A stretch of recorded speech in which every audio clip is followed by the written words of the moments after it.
Should you tape your mouth shut at night? Is that really a thing? Is it brilliant or borderline insane? Hi, I'm Dr. Jeremy Manueli, a board-certified orthodontist and dentofacial orthopedist in Las Vegas, Nevada. And if you're into airway health, sleep, or just weird things the internet makes you question, then this is the channel for you. Today, we're talking about lip taping, what it is and why it's exploded online, and whether it's genius or dangerous or both. First, let's break down what lip taping even is. Lip taping is when you use literally a piece of small tape to keep your lips closed while you sleep. That's it. Sounds like something invented by a frustrated parent or a sleep-deprived college student, right? But the idea is this: if your lips are sealed, you're forced to breathe through your nose. And nasal breathing, as it turns out, is actually a pretty big deal.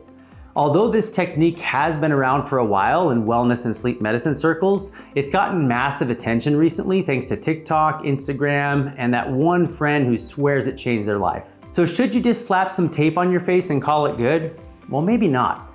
So let's talk about the why behind all of this. And to do that, let's start with what people are trying to fix in the first place: their sleep. And coming in at the top of the sleep disorder breathing spectrum is obstructive sleep apnea, or OSA for short. This is when your breathing literally stops or becomes shallow repeatedly throughout the night. This messes with your oxygen levels and your blood pressure and your brain function, and honestly, your ability to be a pleasant human during the day. It's considered the most extreme form of sleep disorder breathing. But what about mouth breathing?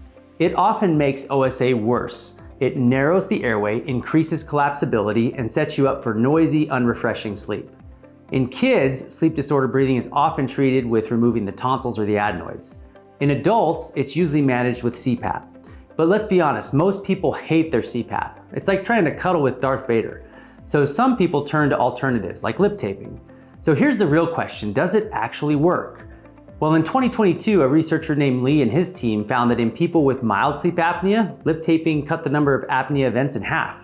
It also significantly reduced snoring. So why can this work, and what's the big deal about nasal breathing anyway? So let's break this down. Most primates actually breathe through their noses. Humans are supposed to also. There was actually a study, yes, an actual real study, which is kind of disturbing, where scientists sewed monkeys' noses shut so that they had to breathe through their mouth. And you want to know what happened? Their faces actually grew long and narrow, and their teeth crowded up, and their vibes got seriously weird. Okay, maybe not that last part, but still. Here's why nasal breathing matters. When you breathe through your nose, the air is filtered, humidified, and warmed before it hits your lungs. Your nose captures dust, allergens, pollutants, you name it. And then it sends them to your stomach to be destroyed like a germ graveyard.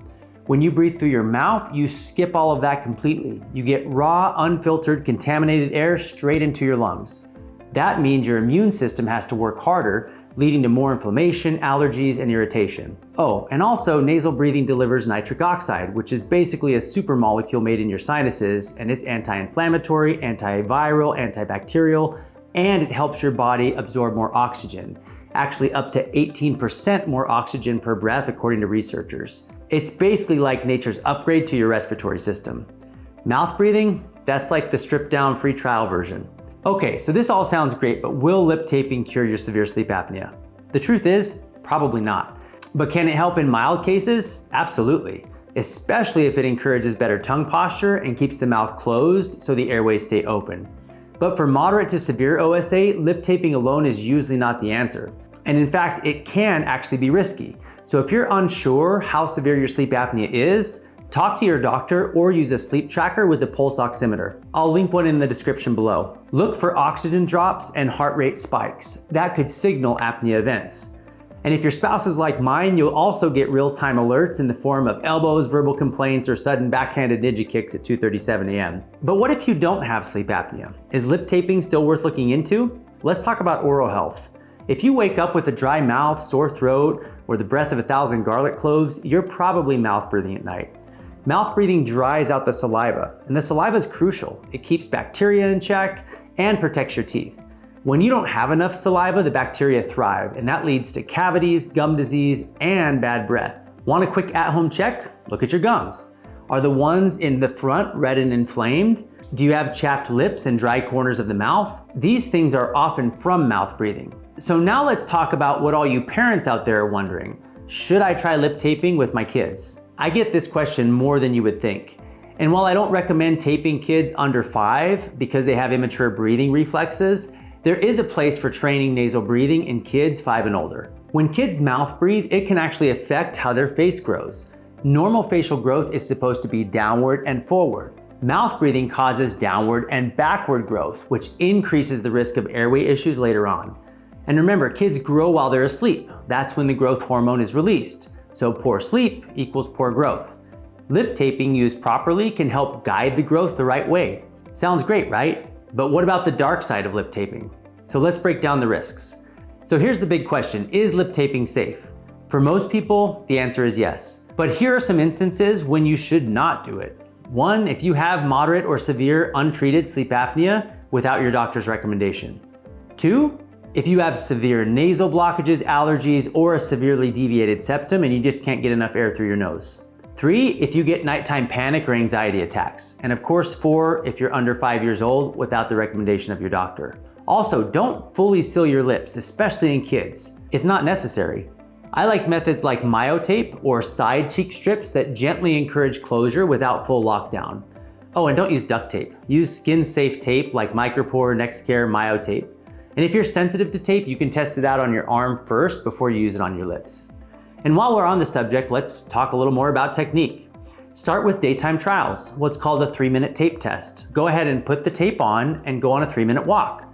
If you feel panic or if you feel restricted or you feel like you're not getting in air, then taping for you right now is a no-go. Go ahead and seek out an airway-aware orthodontist or an ENT to get to the bottom of why you can't breathe through your nose.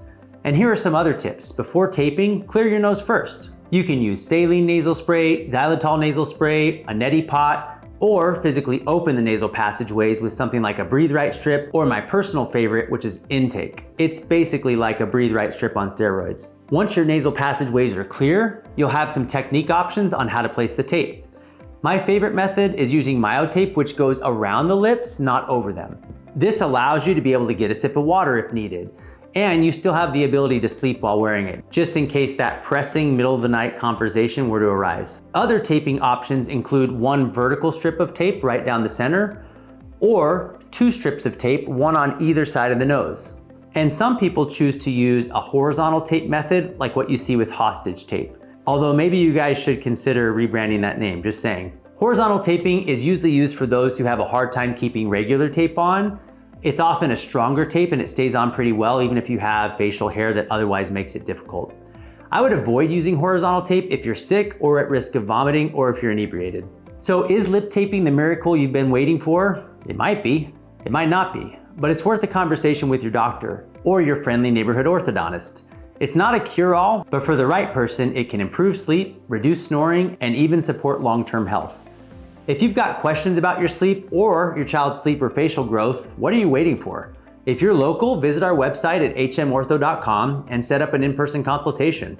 And if you're outside of the area, go ahead and head over to vegasorthodoc.com where you can securely upload your records and we can review them together. Hey, thanks for watching and don't forget to hit that like button. If this video was helpful, please subscribe for more videos like this and go ahead and drop a comment below if you've tried lip taping or if you're too scared to try but just kind of curious. Until next time, sleep well, breathe better, and keep your mouth closed, literally.